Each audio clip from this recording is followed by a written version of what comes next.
National Assembly is asking his members to take a pause on the consideration on the tax reform bills, as the Senate has now set up a committee to review the tax reform bills with the Office of the Attorney General of the Federation. And tonight, there's been a tour of the NNPC facility.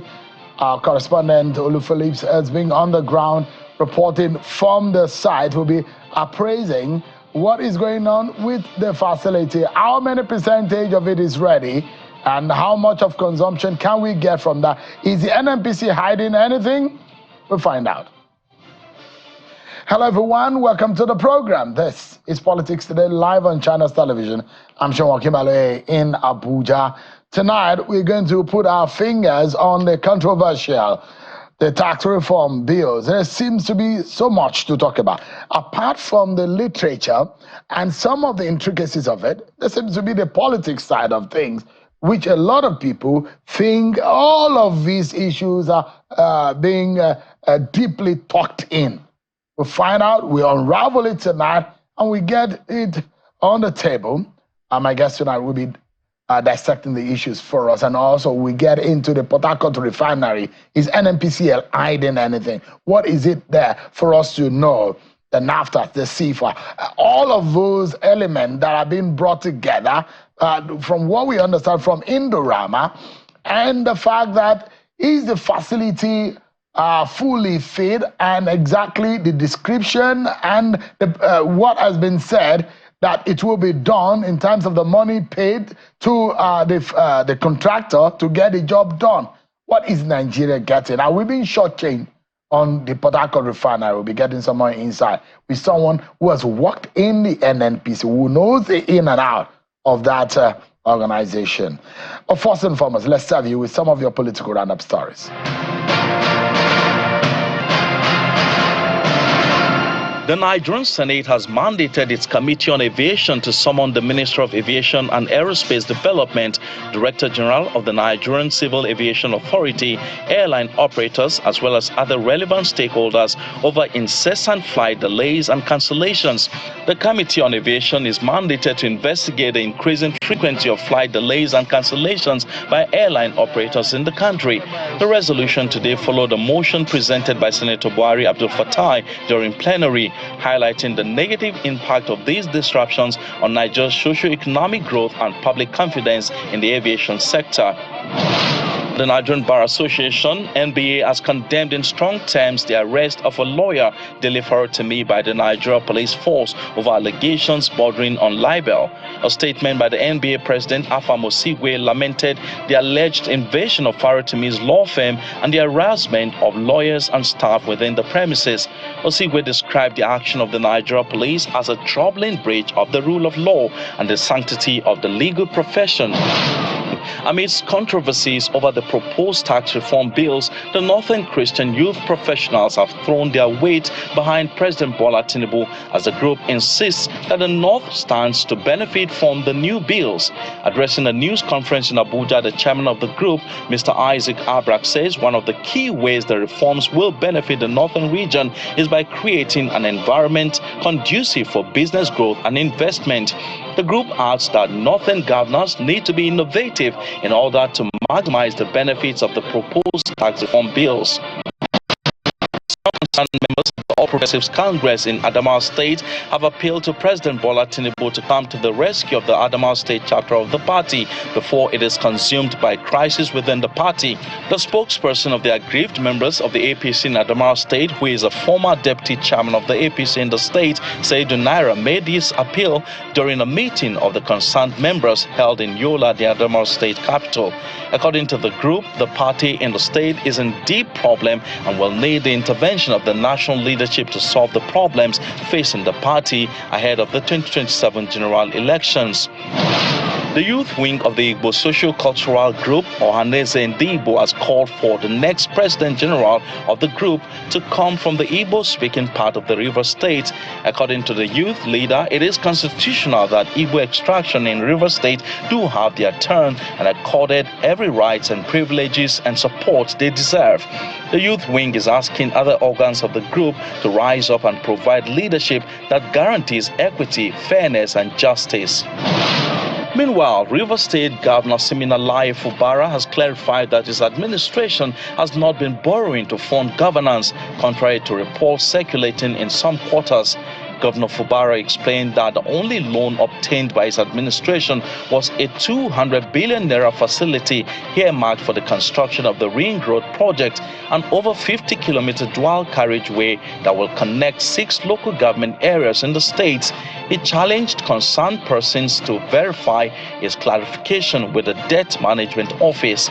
Governor Fubara made the clarification during the inauguration of the 11.8-kilometer Oke-Umuala-Eberi Road, a vital link between 2 sister local government areas of Eche and Omuma. Thank you so much, everyone, for staying with us. Let's get to it. And we shall be getting into the heart of the matter. With China's television helped to work to understand in a town hall, especially to put the spotlight on the tax reform bills. There are a lot of myths and voodoos about the tax reform bills, 4 of them. But through the town hall, there were a lot of exposition, which allowed a lot of Nigerians who were before then unable to really understand the import of the drafters of the bills. So today, on the floor of the Senate, it does look like there is some movement based on what President Bola Tinubu has said, that he needs the office of the Attorney General, the Ministry of Justice, and the National Assembly to have more consultations and sit and fine-tune areas of gray and of concern to some Nigerians. So in that sense, today, the Senate has set up a committee to review the tax reform bills that are before the National Assembly. The committee, which is headed by the minority leader, Senator Abba Amoro, will meet with the Attorney General of the Federation's office, Lateef Fagbemi, to address gray areas in the bills and revert to the Senate before a public hearing. Don't forget, procedurally, in legislative procedures for passing a law, after the second reading, it goes then into committee and afterwards into public hearing. Committee then scrutinizes it and presents it before the public for public hearing before it gets back to further consultations and scrutiny by the members of the National Assembly. So the Deputy Senate who are seeing some flack over when he presided over the passage of the second bill, was the same person who also presided today at plenary, and he announced at the session that the executive arm of government has agreed with the Senate that there's need to resolve all the issues causing disagreement in the bills. Take a listen to the Deputy Senate President, Senator Barau Jibrin. The Senate of each country at all time comes in with solution through dialogue and consensus to be able to solve such problems. And the Senate of the Federal Republic of Nigeria has been doing that since 1999. It's because of this we decided to put politics, ethnicity, regionalism aside to seize among ourselves in order to find the way forward in respect to the issues surrounding the tax reform bills. It is on this note that we extended our view to the executive arm of government, and it was agreed that there should be a forum to sit down to look at the areas that are creating disagreements in order to resolve them, so that the entire country will remain united in our effort to solve our problems.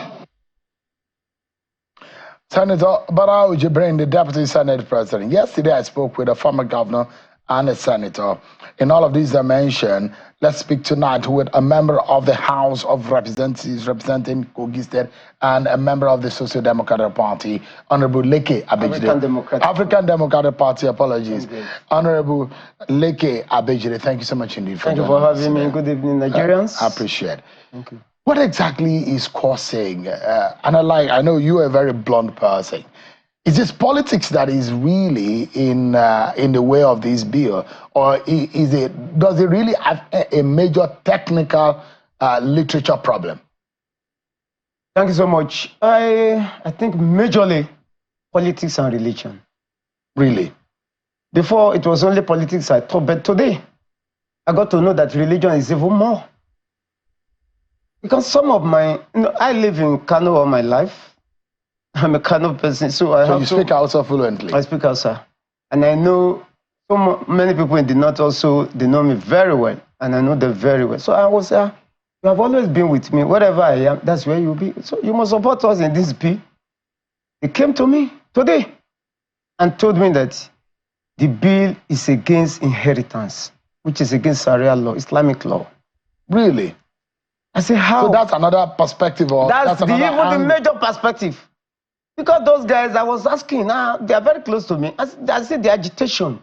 And I asked, why is the agitation so much? So this evening, they told me the truth is, it's against their religion. I said, which aspect? They said, for example, they gave me an example that if you have 100 million and you want to give as inheritance to your children, that this current tax law will take 24 million away from it. And I said, is that your problem? They said, yes, that is the major problem. Apart from this horizontal sharing that people are making noise about. I said, okay, if it is that, it is something we can sit down and discuss. Which I believe, I said they should give me the section, then chapter 1, section 4 of the bill. So I went and I read it. I didn't see anything like that they're talking about. I said, okay, we can sit down with you, you bring the bill, and let us look at it. If it is like that, truly, because an inheritance, I know what they're talking about. For example, if somebody dies, he leaves asset for his children in terms of maybe cash. He will share it. There is a ratio that is given in Islamic law to share accordingly. If you're a man, if you're a woman. According to the Sharia law. According to the Sharia law. Or Islamic rights. You don't need to remove anything from it. So the money has to be shared as the man said. But they said from this bill, you have to take 24% and pay government first. Though I have not seen it the way it is, but since that is one of the major issues that has been so silent, nobody has said it before, but today I got to know. And there is one Islamic scholar who wrote something and analyzed how the bill affected them. And finally he said, even though the government is going to take tax from that inheritance, governments will allow 100% share of the money left behind. Then, by the time they put it into trading, what comes out as profit, then government can tax that one. So this is one of the solutions he proposed in his write-up. I'll forward it to you so that you can go through it. There are about 7 propositions. And I say, if it is this, we will discuss it.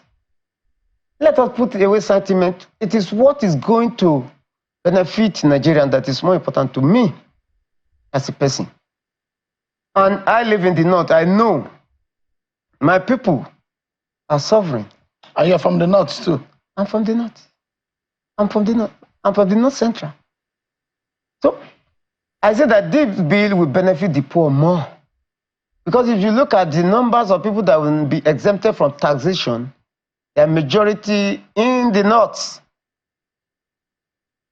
So that's what I was telling them, but they brought out this issue and said that the problem is even the religion aspect of it. Not so much of the politics. Not so much of the politics. You've touched on the religious aspect of it. Yesterday, were you in plenary yesterday? I was there. You saw when Honorable Rotimi raised the motion. Yes. There were other dimensions that were raised based on what Honorable Rotimi, the spokesperson of the House, what happened yesterday. Let me try to remind our viewers, and perhaps let's play it from the very moment when the spokesperson of the House was raising that motion. On to the next legislative. This has nothing to do with the tax bills. Please, I beg you. Mr. Speaker.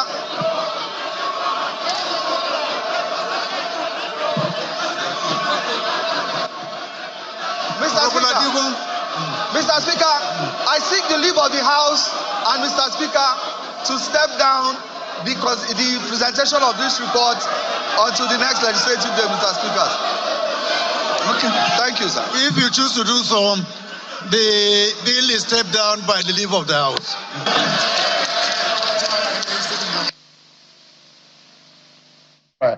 Can you tell us why were some of your colleagues irate? Why were they angry about the position of the spokesperson of the House? Yes, because the bill was not on the other paper. That was not what we were discussing.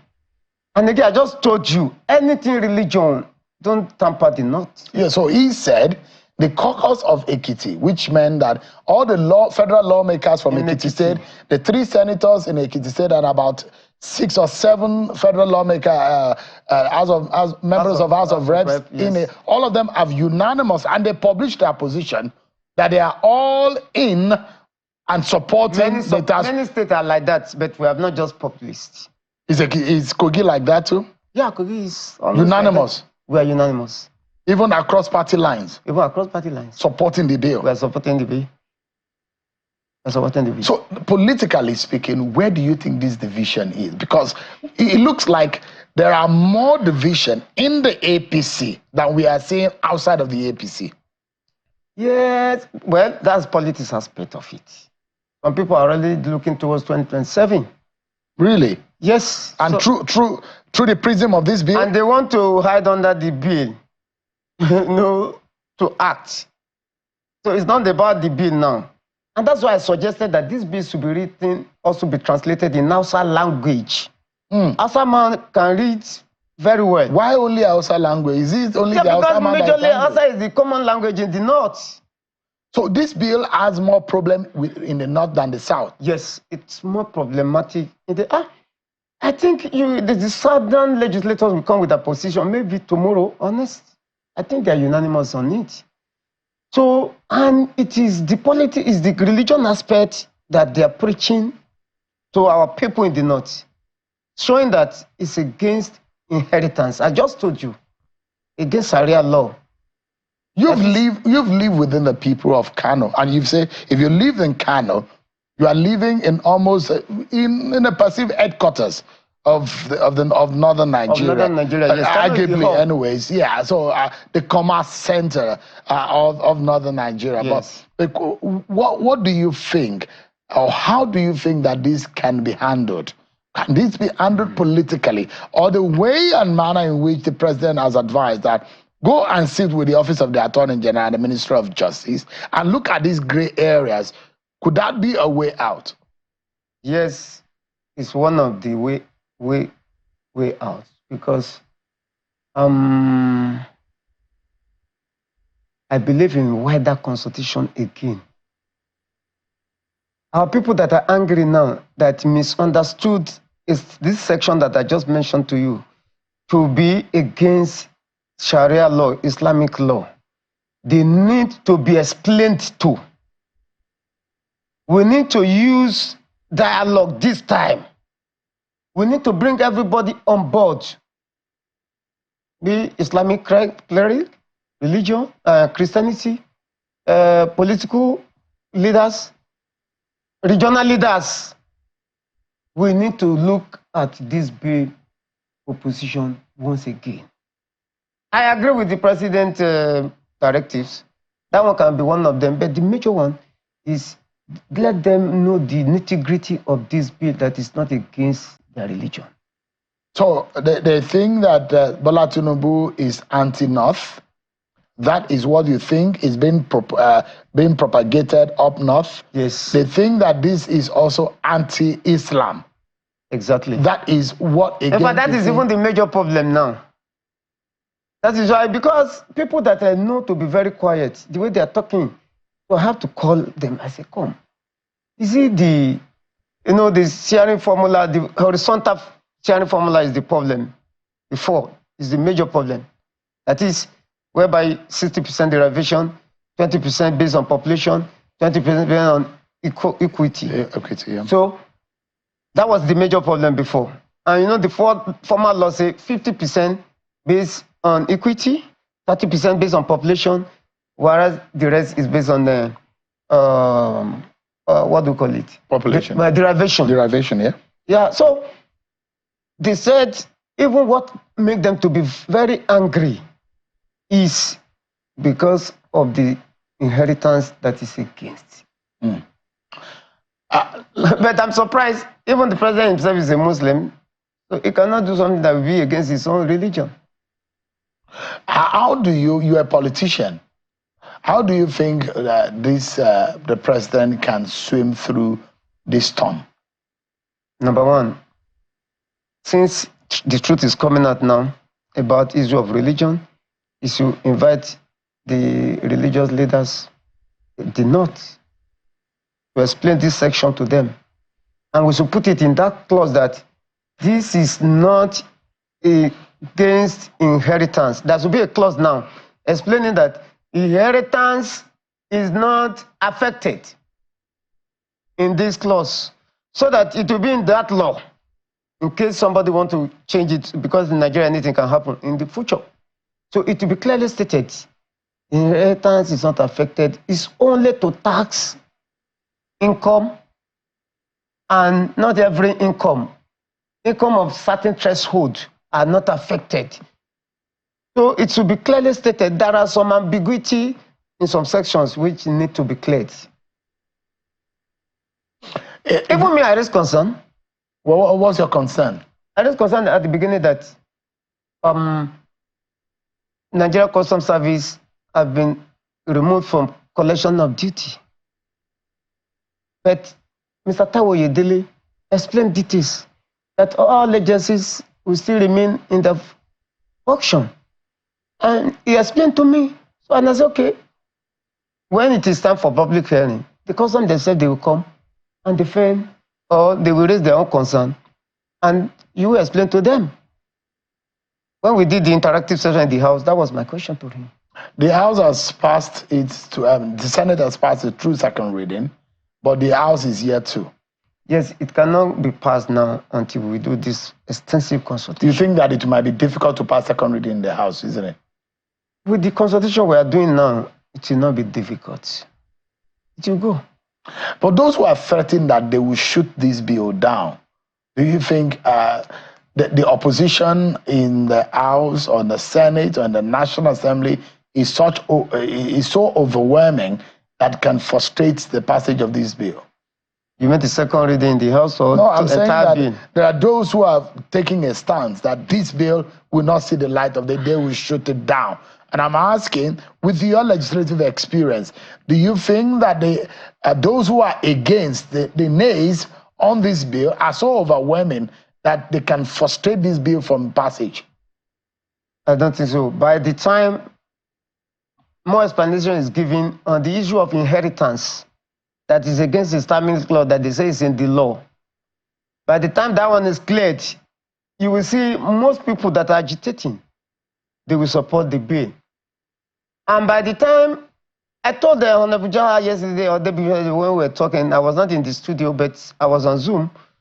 He proposed, if you think that the horizontal distribution of that 55% is the problem, why can't we sit down and see what is the best way forward? Once we address these two areas, this bill will pass the second reading in the House and even pass completely in the National Assembly.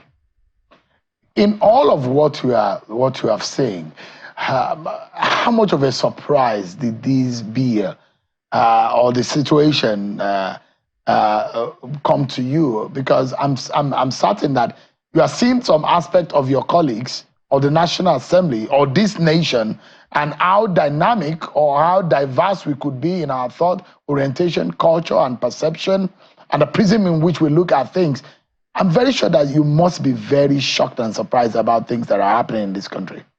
I'm very shocked, especially about this bill, because the level at which some people took it without even reading it, it shows that they are targeting the president. It's not the bill now. The president is politically at risk, isn't it? Well, politically, yeah, it's not at risk. It's not at risk because he knows how to play his own politics. And to me, you see the way he's handling the matter. So I believe even those that are crying now today, tomorrow, they will also appreciate him. Because, see, we cannot continue the way we are in this country. We need to move forward. And if you say the time is not now, when is the time? When is the time? So president, to me, is not in any risk politically. He is doing the best he can do. See, we have been running this system now since 1999. And you see what is happening to our local government system. He came, he resolved that. And I'm sure many governors are not happy with that. You are not a member of the president's party, but you look to be a fan and a supporter of Bola Tinubu, even against the position of your party at the presidential election. Why so? The party is just a vehicle. I'm his son. And forget about sentiment. Sentiment apart. If president, I just told you that I raised concern about the bill. So if president is not doing something that is not right, I will say it up. What's the point of hiding? I'm at risk too, because my people will vote against me. So, and also why I say we should address the North very well is that because the people too at home, they are watching them. If you go and do something against my religion and you come home for me to vote for you, I will not vote for you. So President, that is the fear of my colleagues. President Tinubu is your political father. It's my political father. You are his political son. I was the leader of APC for my side in 2015. So it is because of what happened between me and the former governor in the state that made me to leave. Which one of the governors? Governor Yaya. What happened? You fell out? Yeah, we fell out. You wanted to be governor? No, I'm talking about 2015. When our leader died, Audu, and then they were supposed to give it to Refinery, but they didn't get it. So that was the beginning of our problem. So they didn't want to see us. But we resolved that. Even before he left government, left office, we resolved. We are friends. You're still friends with Yaya? I'm still friends with him. We have been friends long time. In all of this, you say you are a supporter of Bola Tinubu. Maybe you are hoping to go back to the APC? Is that part of your plan? Anything can happen in politics. You know? I told you APC was my home. If I even go back there today, I'm not a stranger there. So in all of this, what do you fear the most about the political future of President Tinubu? Well, as far as I'm concerned, and I'm not saying it because I'm on TV, I'm saying as it is down in my heart, I don't have any fears. By the time we get to 2026, they will see this country. Oh, everybody will be praising the president. You think the president is capable of performing and impressing the Nigerian people? Absolutely. You're so sure? 100% sure. What gives you that confidence? Even the president, I'm not sure the president is so confident about himself as much as you are confident of him. No, when you see, if you see somebody who knows where he's going, you will know now. Okay, now, if you look at this tax bill and see the structuring that is taking place there, it shows that this level of borrowing in Nigeria will reduce in the near future. We will not be borrowing money to finance our budget as much as we are doing now. And then we'll be able to finance the infrastructures There will be roads everywhere. Then this light that is up and down will be stable. So you've seen Nigeria. So you think that Tinubu is the Messiah Nigeria needs today? Is the Messiah Nigeria needs now? And it can fix Nigeria. You can fix Nigeria. What are those? I mean, those people who think in the last 1 year or more that this government, that the activities and the direction in which Tinubu is driving this nation doesn't look like what a lot of people thought. That in fact he's driving us in a different direction. And if we're going this way, Tinubu is going to lead us into a disaster. That's what a lot of people think. So have you forgotten that at the twilight of the last administration, even for you to get 1,000 naira in your pocket, was it easy? Were you able to get it? It came to stand on minus. You know, in mathematics, when you say minus 1, 0 is bigger than minus 1. We're minus 1. Not even ground zero. Under Buhari? At the twilight of that administration. Why in negative? So, yeah. Everything went down completely.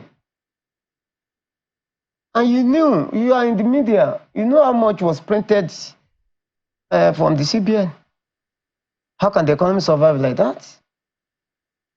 So you are confident. Who will take you serious? So you are confident. You thought that the nation was run aground under Buhari, and Tinubu is going to get the nation out of the quagmire.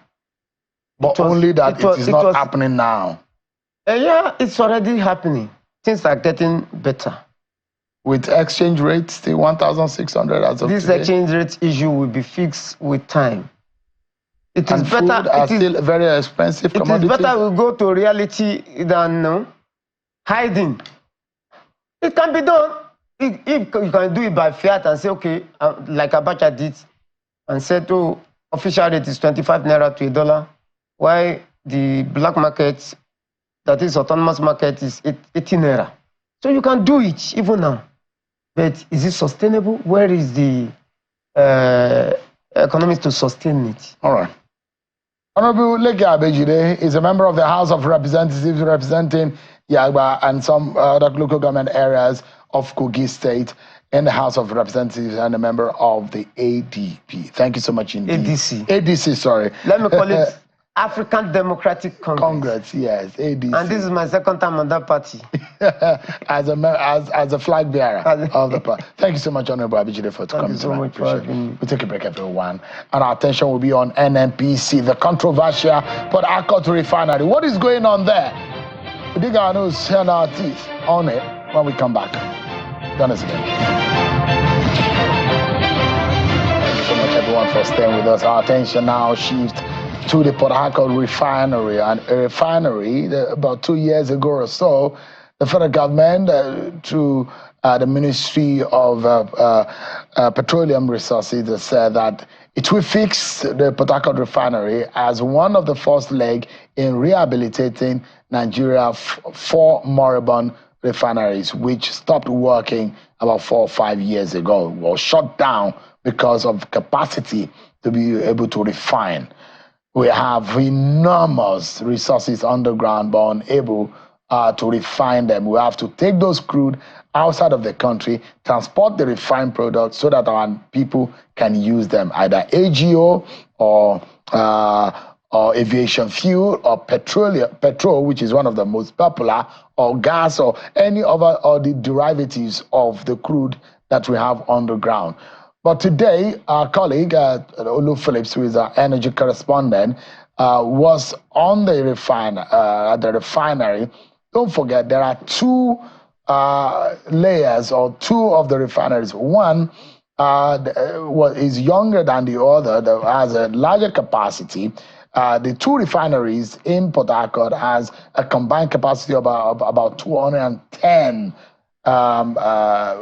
in terms of its production.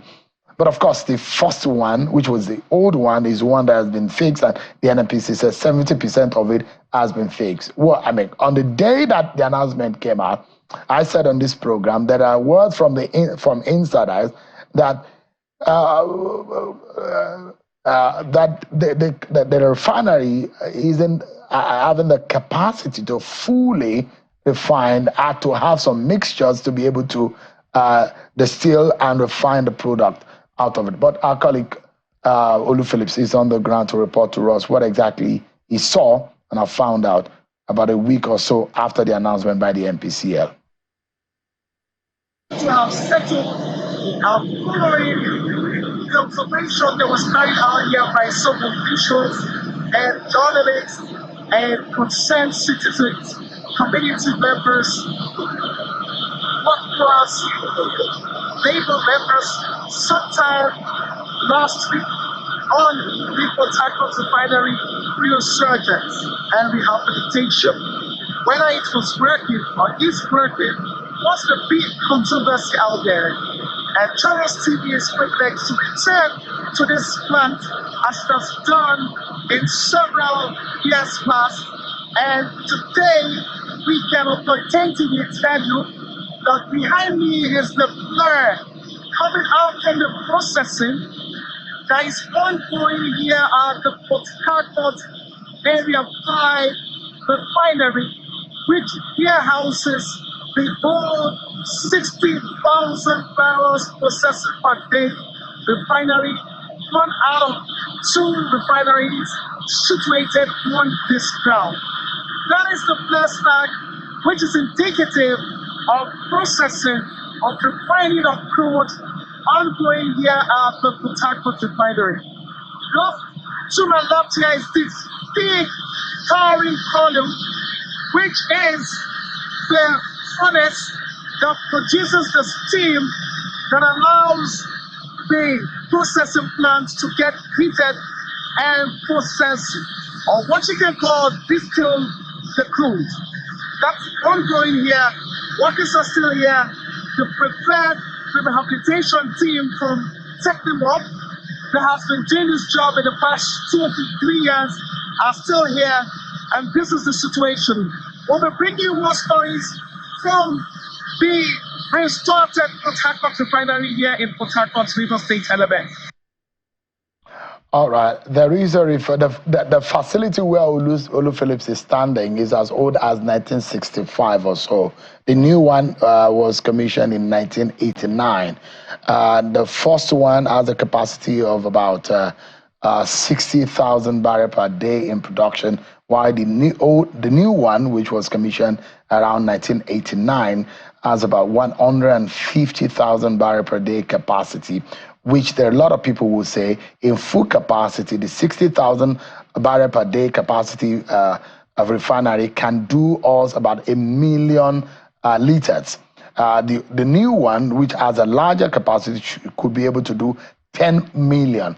But what are coming out from the refinery, which was not revealed by the NNPC at first, was the fact that the NNPC or the refinery was bringing crack C5 from Indorama and blend it with naphtha to get the PMS that is being sold. Later on, we got to know that, okay, that is perhaps because of the ability to fully have the refinery function optimally. Let me bring someone who has worked within the NNPC, who understand the value chain and perhaps what is going on. Engineer Yabagistani is a national chairman of the ADC. He's here live with me. He's an experienced engineer. Thanks so much indeed for joining us. Thank you so much. We are wearing 2 hats tonight. Yes. A politician and an engineer. Yes. Give us an understanding. The NNPC that you know today, you saw my colleague there right on the ground in Eleme at the old refinery. I'm very sure that you've been on that grounds before, and a lot of dancing and singing should have returned, because you know in any refinery environment or community there will be a lot of commerce and trade that will be woken up because of the activity that comes up on the refinery. But give me an understanding. The NNPC that you know, on the value chain, that sector that you know, is there anything I miss from what you see and hear? Well, so I think you see, you gave the history of the beginning of the refinery itself. That is the old Port-Harcourt refinery, which was built in 1937. Actually, at that time the capacity was about something less than 40,000 barrels per day. Then it was in 1972 that the CDU, was added, and it became 60,000 barrels per day, which is what we have today. So it's like we are trying to go back to what we did in 1972, how we got to where we are today, really, it's not so surprising at all. Okay. Because the history of refining in this country, we never had anything above 30% of the capacity. Even when we had Kaduna, we had Warri, we had Port-Harcourt, totaling 445,000 barrels per day. We never had more than 30%. So which means almost 70% of the product that we are consuming in this country were imported. So we got used to that lavish, that luxury. So explain to us the C4, the crack C4 and the naphtha that is being mixed, part of it gotten from Indorama. That should give us the refined petrol that can service our fuel, the PMS which can service our fuel. But give us an understanding of how that blending happens. What is missing within the refinery chain? And I'm not sure that is what is going on in Dangote. I think Dangote has a full full system that will be able to give us the final product. Exactly. Apart from the technical aspect, which I'll also talk about, is the issue of accountability, transparency. NNPC, from the time immemorial, has been run as a company that really has no honor. Everybody does whatever he likes and he got away. Opaque. Largely non-transparent. Non-transparent. And it has not changed because I remember... now, even under Mele Kyari. It hasn't changed because I remember that I did carry out a study on behalf of 90, and when I visited those refineries, I discovered that there were no meters. The trucks you see loading, they were hand-dipped, There's no meter from the refinery feeding the loading bay that you can now say, end of the day, you now do accounting of how much have we pumped out of the refinery. There were no meters from the crude oil coming into refineries. So it was just, a situation where anything goes. Yeah, so then you can see now that the rescue, that even the lie that they're telling Nigerians about the 60 that old refinery working, the rescue came from Indorama, isn't it? Which is a private entity. And we can see the efficiency that's coming from Dangote. What does that tell us? Is that government should hand over, this business. Government has no business in doing business. So at the bottom of everything you are talking about, believe you me, it's not the issue, it's not the technical competence that we don't have. $1.5 billion US. Dollars was given. Exactly. Let me shock you just for a moment. And let me tell all Nigerians. Let me tell, this is shocking actually. And I've had the knowledge of this, and I think the Nigerian government and those who are part of that meeting should come clean and tell Nigerians the very real fact. There was a meeting which I'm privy for those who attended that meeting. It was a National Executive Council and Economic Council meeting, which is usually chaired by the Vice President. There was a committee set up and led by one of the governors. Yes. That committee is supposed to probe what was going on within the Nigerian oil and gas value chain. Yes. And they made far-reaching discovery. In that discovery, they were supposed to make the presentation to NEC. Yes. And those presentations were made to NEC, and was this part of what you said was that there were no metering system. Exactly. To be able to determine what goes in and out of the refineries or out of Nigeria, the crude and all what have you. Guess what, Engineer Yabaji Sani? The sad news is that that report that has been produced has been shut down. It has not been made public. I have a leaked version of that report. Maybe I will be able to put it out to the public in Nigeria for Nigerians to know the rot that is going on in the petroleum sector. Nigeria is bleeding. It is sad what is happening in this country, in the oil and gas sector. And that report reveals, and it is led by a governor in Nigeria, and I have a leaked version. And when that happens, we'll be able to put it to Nigerian people. How bad and is the petroleum sector being run in Nigeria? Yes, it's as bad as it can be because the report you are talking about reported that in 6 months we lost $1.5 billion. That is a conservative figure that Obaseki committee set up by the NEC, which you talk about, came up with. So you can imagine, and Haiti has been year in year out telling us that you are losing nothing less than $4 billion. Maybe they now get to reduce it to some 2 point something billion. But it's more than that, because the issue is that if you can't measure, if you can't meter, you cannot monitor or control.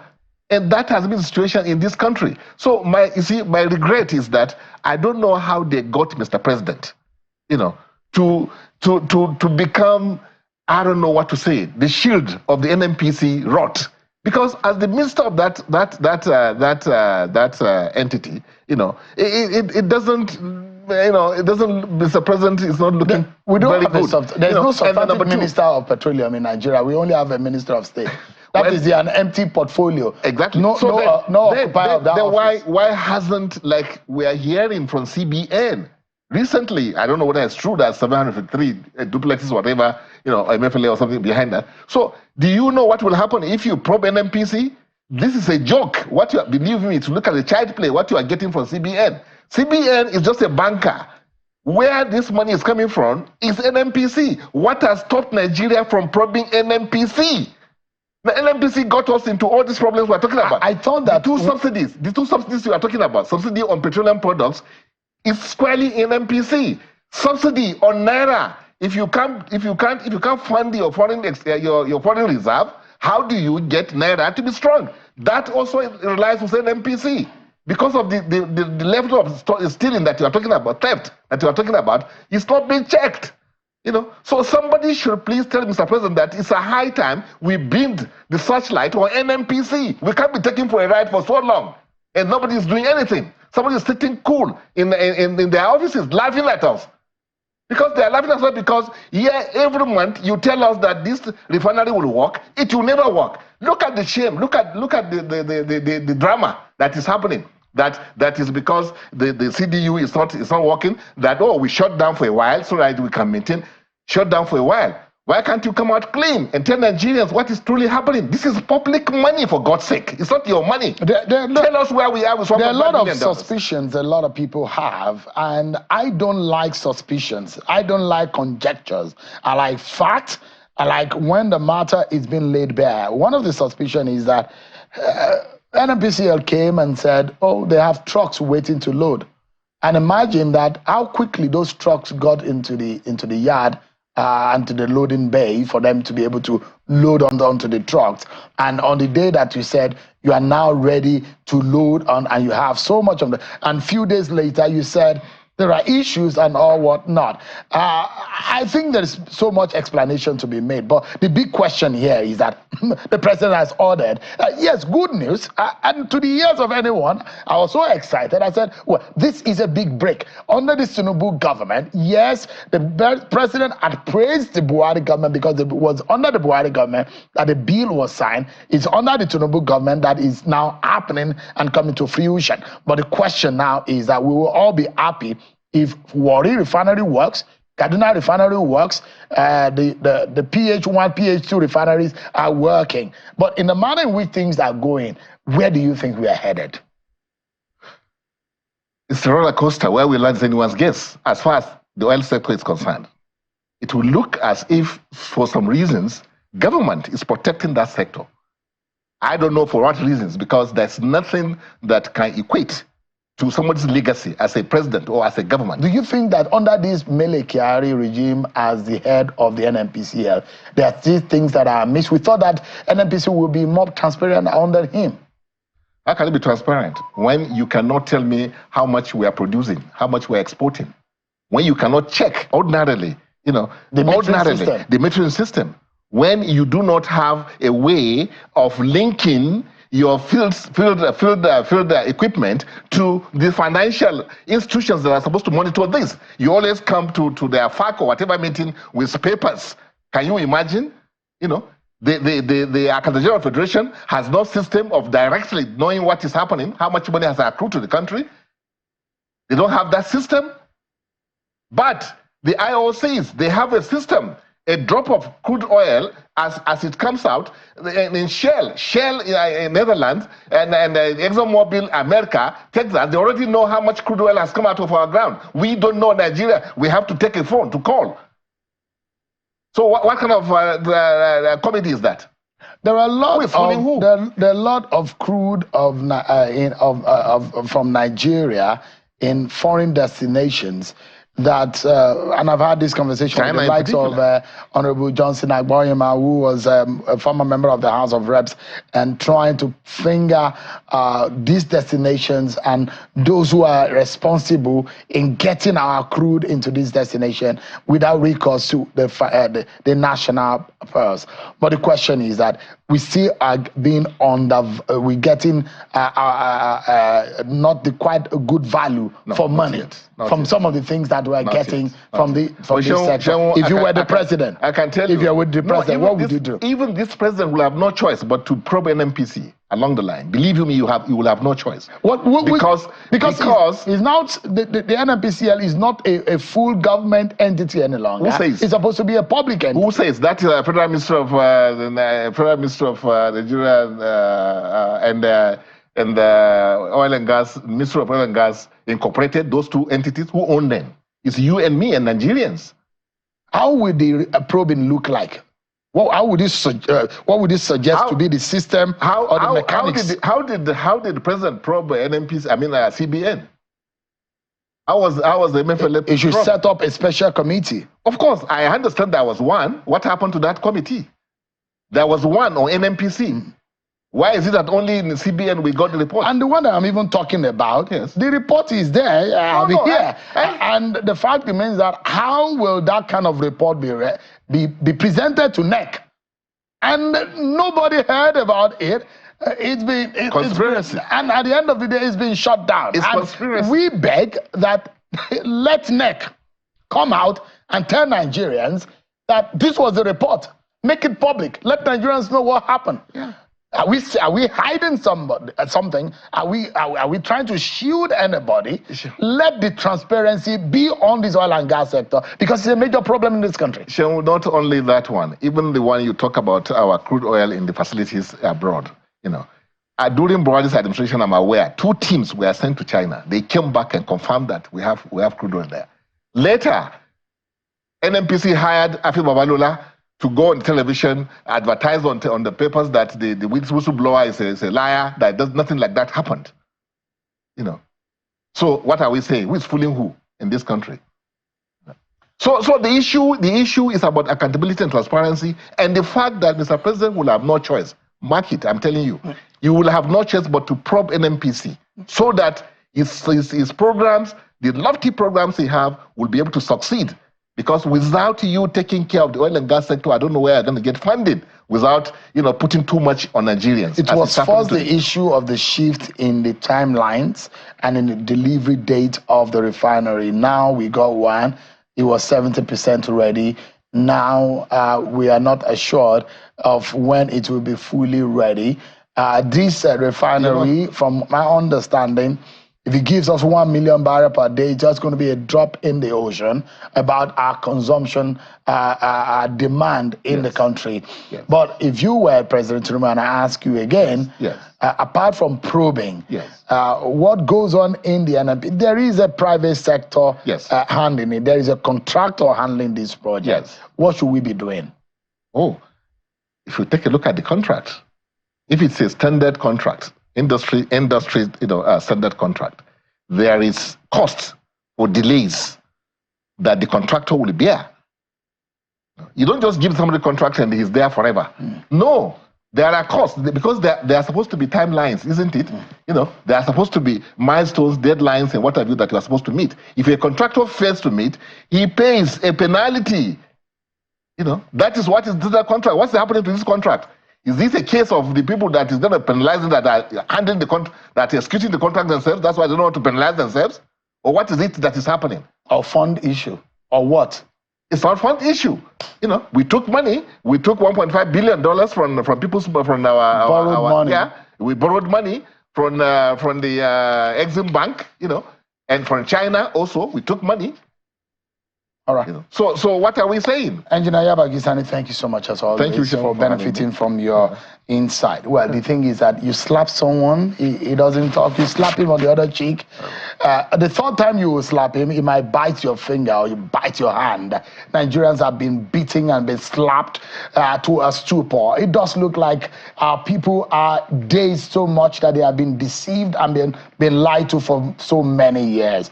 And it's time for the Tinubu government to come on board and save Nigeria. Let the oil and gas sector be transparent. Let us know what is happening. We no longer can be taken for a ride in this country. This Nigeria belongs to all of us, and we need some transparency, isn't it? Thanks so much, everyone, for watching tonight. I'm sure I'll see you next time. God bless Nigeria.